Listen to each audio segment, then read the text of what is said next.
umaga, ako nga pala si Hannah G. Viloria, 21 MFLZ1 from BSN Filipino.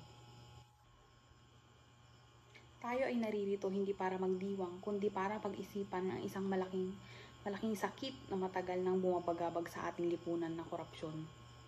Ito ang kanser na dahang-dahang pumapatay sa kinabukasan ng ating inang bayan. Laban sa korupsyon, panawagan sa pagbabago, magandang araw po sa lahat. Sino ang nagdurusan nito dahil sa korupsyon?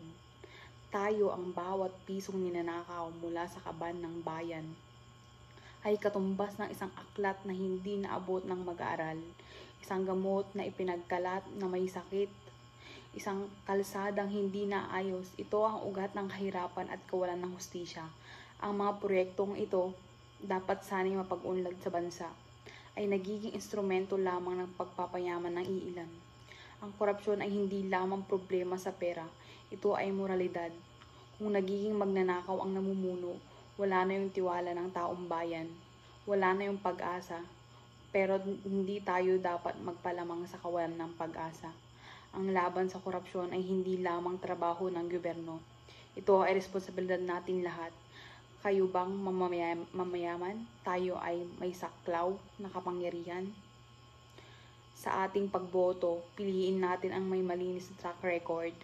Hindi ang mga nangangako ng walang laman.